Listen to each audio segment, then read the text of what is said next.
giving of their time and their talent and their service back to our community. Our next item of business is the election of our Mayor Pro Tem, and I'm going to ask Mr. McKenzie to tee this one up for us. Maurice? Very good. Thank you, Mayor. The Anderson City Code specifies that the position of the Mayor Pro Tem is elected from the current membership of the City Council, and it is for a one-year term. And as you are all aware, the position of Mayor Pro Tem serves in the capacity of the mayor when the mayor is absent from City Council meetings, and also represents the city and City Council at various functions, events, speaking engagements when the mayor is not able to attend, or when called upon by the mayor or the city. And specifically in the Anderson City Code, it states that based on the conditions of the city code, the next council member in rotation to serve in the capacity of Mayor Pro Tem is Councilman Rick Loffridge, and Mr. Loffridge has indicated his willingness to serve in this capacity for the upcoming year. Thank you. Mr. Mayor, I make a motion we accept Rick Lockridge as Mayor Pro Tem. Well, first by Mr. Chapman. Second by Mr. Harvin. Any discussion? All those in favor say aye. Aye. Opposed? That passes unanimously. Congratulations, Rick.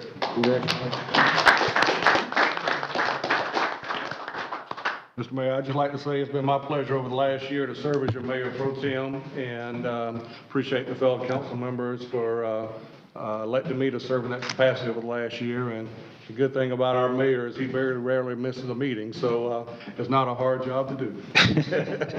But the one thing that we can say is when the mayor is out, you do a great job covering those. There you go. He did do a good job. Appreciate Tony's service over the year. He's been very humble. I asked him to do a few things with a little short notice, and he always said yes. So it's a team effort, and I look forward to serving with Rick too. Our minutes of our July 13th meeting have been distributed. Are there any corrections or additions to the minutes? Not hearing any. Do I have a motion to approve? So moved. First by Mr. Chapman. Second. Second by the Mayor Pro Tem. All those in favor say aye. Aye. Opposed? The minutes of July 13th pass unanimously. Mr. Mayor, what about our special meeting? They will, Ms. Martin is going to have I'm those. sorry? Next meeting. The August 10th. Yes. Mr. Mayor, Yes. Dennis, I did forget to mention my brother who was in the back, Lieutenant Dennis Chapman. Oh, yes, yes. Thank you. Thank you, sir. We have several items of old business, and the first item of old business is request second reading of Ordinance 20-18 to rezone 304 East Highland Avenue from RM10 multifamily residential to LO limited office. Ms. McKenzie.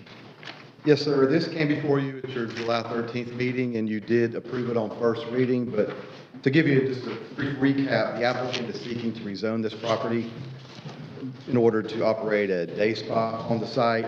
And LO limited office zoning is recommended because it is a low-intensity zoning classification that really serves a neighborhood area. And surrounding zoning in the neighborhood includes LO limited office, so it's not a spot zone or anything like that. But again, you did hear this at your July 13th meeting, approved it on first reading.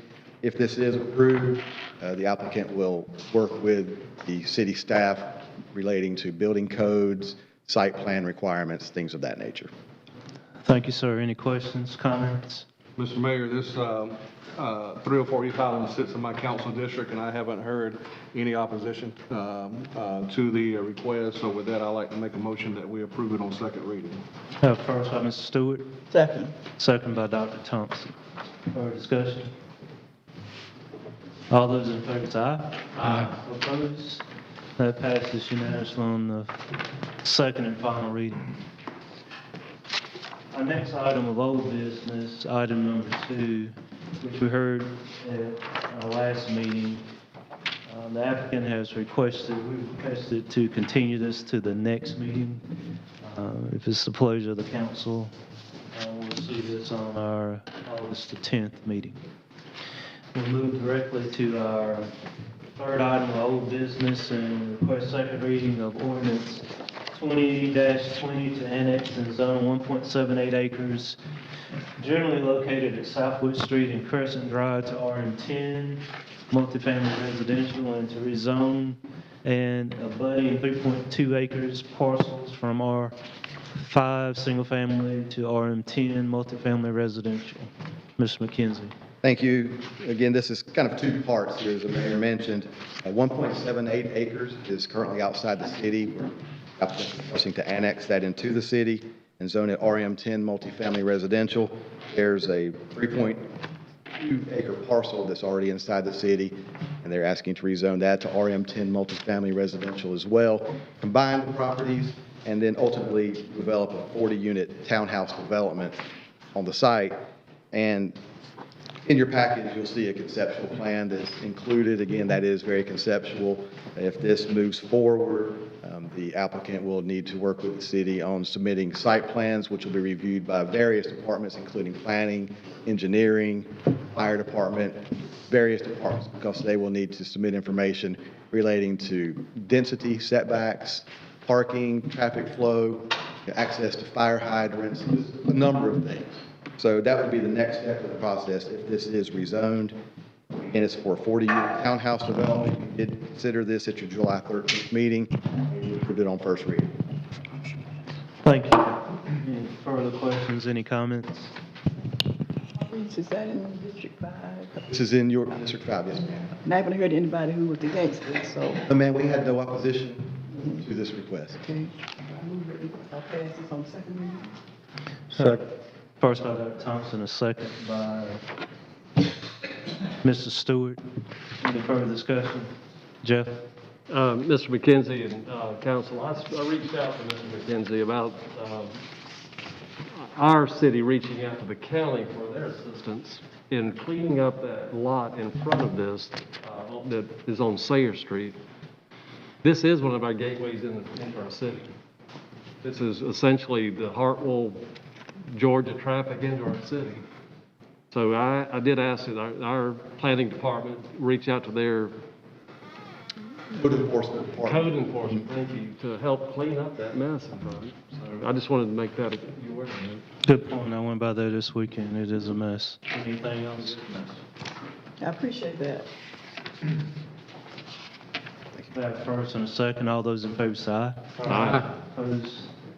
It passes unanimously in the second and final reading. Our fourth item of old business is request consideration of the second reading of ordinance 20-21 to rezone 796 and 798 Wilson Street from R15 single-family residential to RM18 multifamily residential. Ms. McKenzie. Thank you. The applicant is Anderson University. These are two single-family dwellings on Wilson Street, 796, 798. The university wishes to rezone these properties in order to better utilize them for university-related uses. And as a matter of fact, RM18 zoning is primarily the most consistent zoning classification they have for most of their campus properties. So they would like to make that consistent as well. But currently, they are allowed to house 4 students, 4 people in each of the houses, which they have been doing. But they would like to rezone this, and by doing so, potentially adding about 2 people in one of the houses and 4 more people in the others, from what we understand. But in order to do so, we need to be rezoned to the RM18 multifamily residential. And there's been some discussion about increasing number of students in these dwellings, and mainly relating to parking. And that has been discussed with Anderson University, and they've made it clear that they are actively working to create a parking plan basically behind the 2 houses in some form or fashion. They have been actively working with staff on our guidelines, what would be required in order to create such parking. If there is a need for more parking than what's provided, they will require the students to park elsewhere on campus in their designated parking lots. And in addition, the university has stated that they will mandate and enforce no on-street parking along these streets, this area. This did come before you at your July 13th meeting, and you did approve it on first reading, and we recommend approval. Thank you, sir.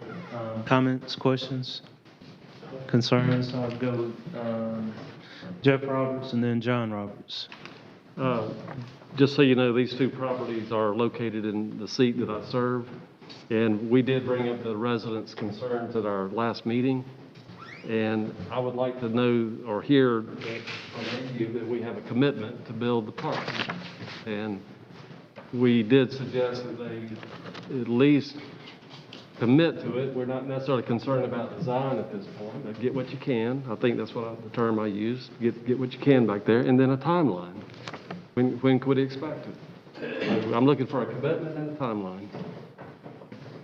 I'm Charlie with Anderson University, working in the facilities department and construction and planning.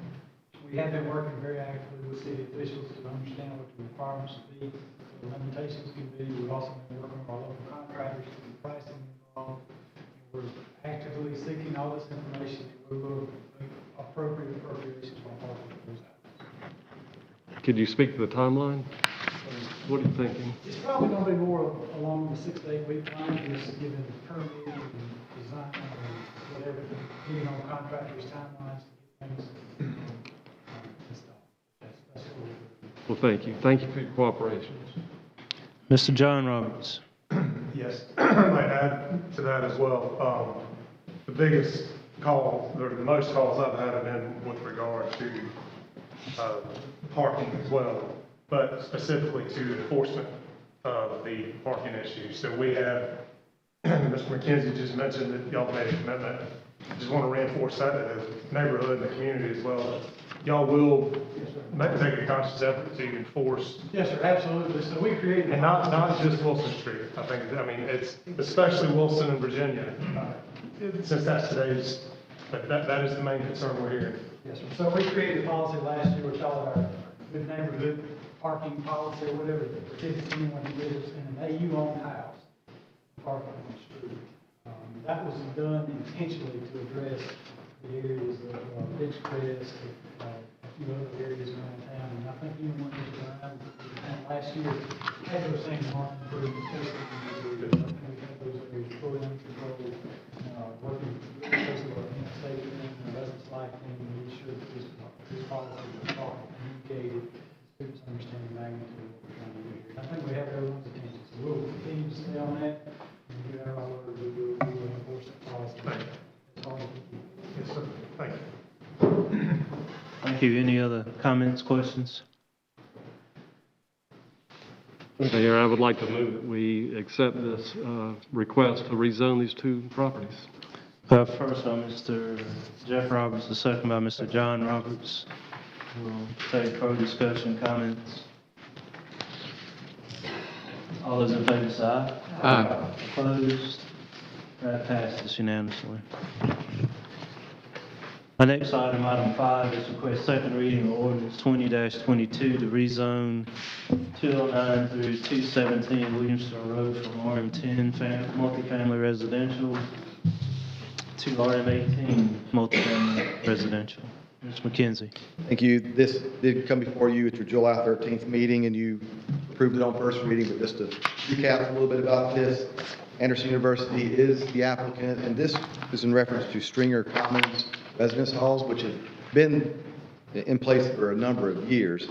Currently zoned RM10 multifamily residential, which is a conforming zoning classification. But Anderson University, again, in trying to keep more consistency with their zoning pattern with their campus properties, they're just asking to rezone it to RM18 multifamily residential, and RM18 is a conforming zoning classification for this. But again, we recommend approval of this on second reading. Thank you, sir. Questions, comments? I'd just like to say that I appreciate Anderson University for trying to bring all their properties under one zoning, and Anderson University is a great partner to us, and you know, they're big here for the city of Anderson. I always tell everybody, you know, if you want to know what Anderson University does for the city of Anderson, just close your eyes and imagine if that college wasn't there. and what our city would look like. So those are comments that I would like to make, and I'll defer to Councilman Roberts on the motion. I share the vision of Anderson University and their growth. We want to do it in the right way, be smart about it, but I certainly share their vision. So thank you for what you're doing. Any other comments, questions? I'd like to make a motion to approve, Mr. Mayor. Well, first by Mr. Harvin, Second. second by Mr. Stewart. Got the time. No further questions. All those in favor say aye. Aye. Opposed? It passes unanimously on the second and final reading. One last one for AU, which is request second reading of ordinance 20-23 to rezone approximately 4.27 acres at 328 Kingsley Road from R15 single-family residential to RM18 multifamily residential. Ms. McKenzie. Yes, again, Anderson University is requesting this. It's a 4.27 acre parcel off Kingsley Road. They are proposing to operate their campus ministries program on this property. And right now, there's a single-family dwelling on the parcel of land, but they wish to convert that for university-related uses. And as we discussed this evening with a common theme, RM18 zoning is consistent with their zoning patterns, so that is what is recommended. We recommend approval of this, if you did consider this at your July 13th meeting and approve it on first reading. Now, upon rezoning, they will be required to work with the city relating to building codes, site plan requirements, and things of that nature. Thank you. Any comments, questions again? Mr. Mayor. Mr. Chapman? So this is the property that is located in the district I serve, and I've not received any calls in opposition or at all, actually, on this piece of property, and it seems the most appropriate to tie this last four acres into it, which then only leaves one particular piece of property that faces Kingsley, so they would actually have all those properties after that one. So with that, I'd make a motion we accept it as presented. Have first by Mr. Chapman. Second by Mr. Locke. Further discussion? All those in favor say aye. Aye. Opposed? That passes unanimously. Yeah, I think we should all, what's interesting about the growth of AU is just the number of students who, for example, in Mr. Lockridge's district, where I walk a little bit every morning, you can look at the car stickers, and you have more students living all over our city. So we appreciate everything that AU's doing. Thank you, guys. Appreciate it. Thank you. We have a couple items of new business, and the first item is request consideration to amend the City of Anderson's sewer use agreement. Ms. McKenzie, I think you're referring to.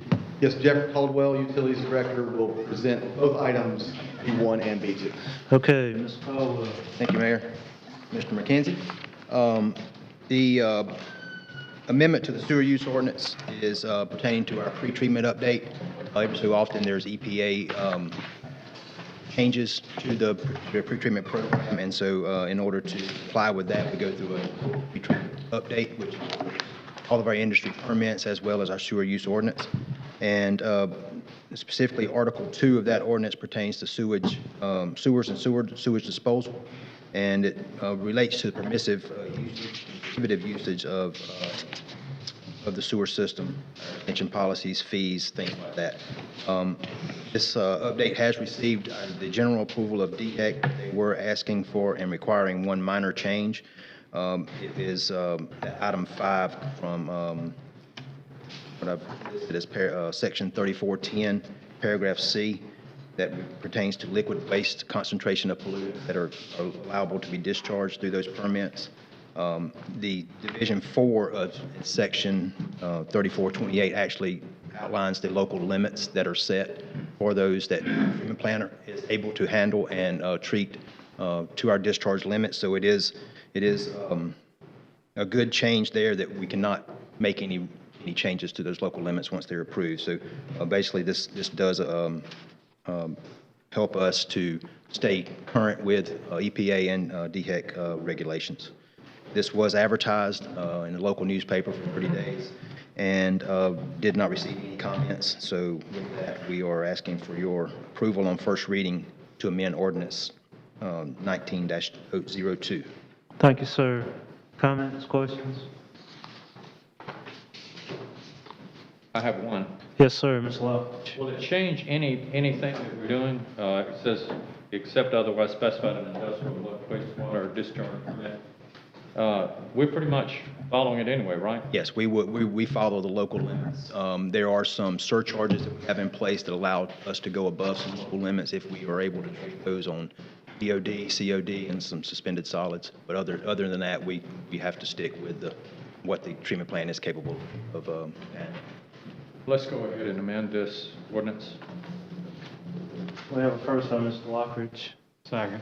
second by Mr. Newton. Further discussion? How much does this cost? How much is the funding for this? Well, we don't have any funding. I'm just teasing. We Come in front of us and not ask for hundreds of thousands of dollars, so. That's the next. And the next one is reasonable too, so, all those in favor say aye. Aye. Opposed? Passes unanimously. Last item of old business is request consideration of an engineering contract for the continuing sewer assessment program implementation. Mr.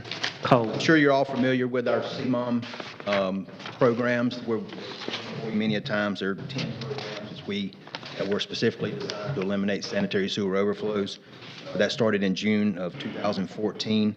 We've developed those programs and implemented those programs over this period of time. This is the third year of our continuing sewer assessment program. The first 2 years, or the goal of that is to assess 10% of our sewer system every year on a rolling 10-year period, so that at the end of that 10 years, we will have essentially assessed 10% of our system. And so that this project really leads to into our infrastructure rehabilitation program and sets the priority for our improvements going forward and capital projects going forward. The plans for this project include 17 miles and 400 manholes. And it helps, like I said, prioritize our future capital projects. We requested proposals from 3 engineers. We received 2 proposals. Those were from Design South and Goldie Associates, two that we work with currently. Important to note that our wastewater crews are scheduled from the balance of that 10% assessment. So of the 400 manholes, we'll do 200. Of the other 10 miles of line, we will assess those using our techniques we have, the CCTV, the sewer line rapid assessment tools, smoke testing, and flow monitoring. Moving forward, this will help us to meet those goals of the required programs. It is funded within our fiscal year 21 budget. We took the proposals. Both proposals were administratively complete. They were scored based on 100 total points. We used several categories: qualifications of the firm, the qualifications of the team that the firm has put in place to support the project, and cost.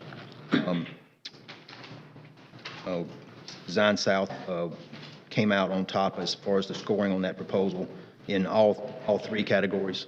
And so with that, we're asking for your approval to Design South in the amount of $54,610.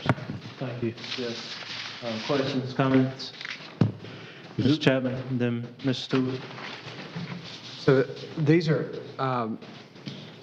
part of the EPA's requirements. Yes, sir. So I just want to make it note that you're saying that we're going to do this over the next 10 years, so it's every 3 years, or every year, we're going to spend about this or more. Well, the first 2 years on the engineering portion, we spent about $75,000.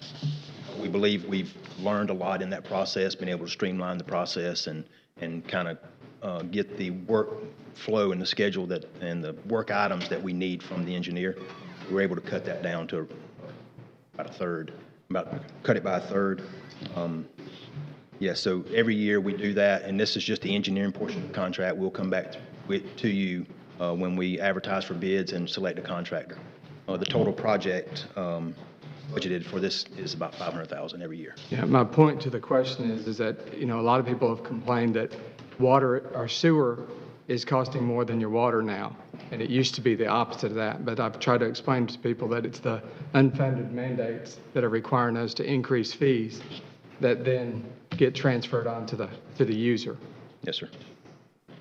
Ms. Stewart?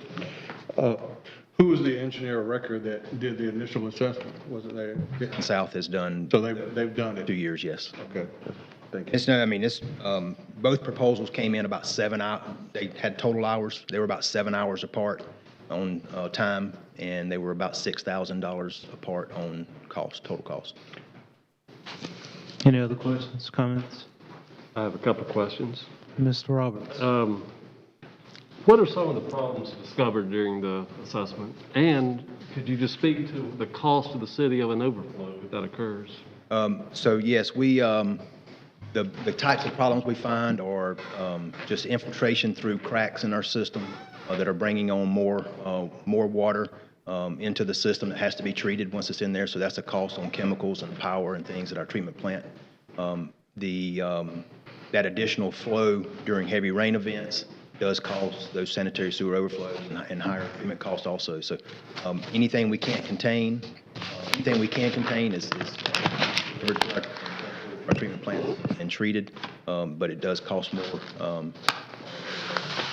events. The sanitary sewer overflows, I mean, they're social, they're economic types of costs that you see, and just in dollars out of pocket, but that is what started this whole process too. So it's where I think we raised rates about $2 million a year over 2 years in order to support these programs. The other kind of things we find: holes in the system, crumbling infrastructure, manholes that are not structurally sound.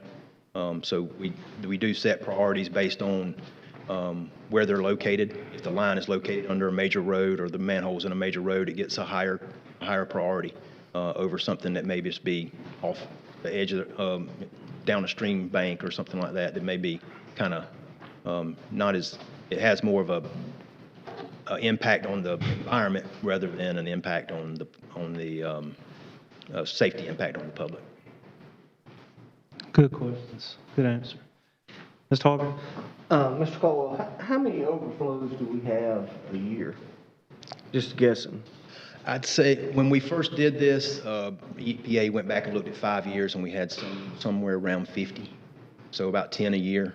We've probably been able to, I don't know, it's according to the severity of the rain event. So this year there's been more than normal, but we do have, I don't know exactly how many this year off the top of my head, but we do have programs also in place that where we are actively looking for those overflows. We know where they happened. We go back to those areas when it does rain to make sure.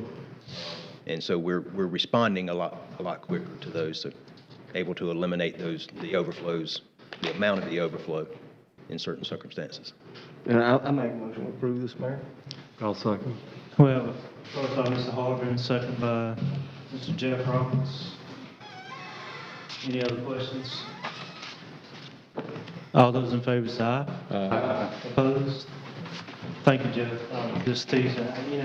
I agree. The unintended consequences of EPA is funding on the local level, but having said that, I'm in total agreement with clean water and disposing of sewer in the right place. So I think the efforts of our CMOM program are going in the right direction. Thank you. Thank you. This may not have been the quickest meeting on record. It has to be the hottest one in the last decade or so. So having said that, do I have a motion to adjourn? Can I say one other thing? Yes, sir, you can. Jeff, do you have anything you need to say tonight? Well, I was going to wait, but yes, I do. Today's my dad's 81st birthday. As you know, he served on this council, I think, for 18 years.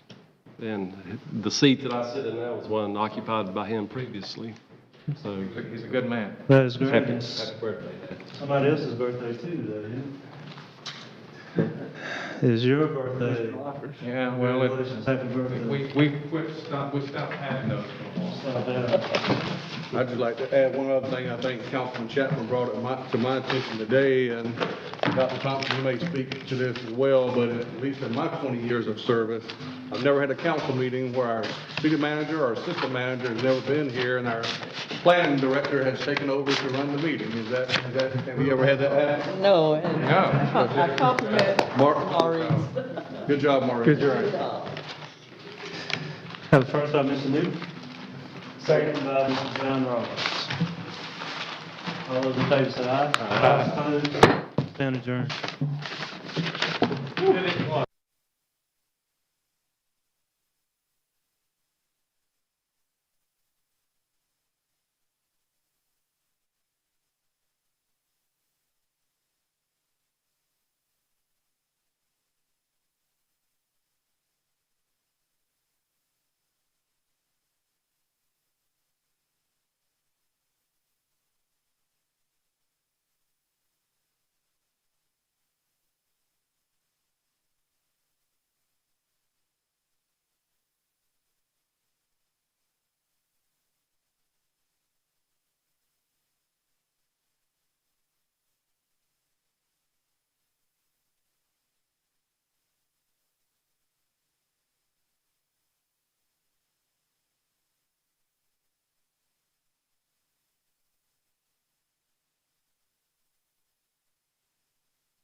Your vision of justice.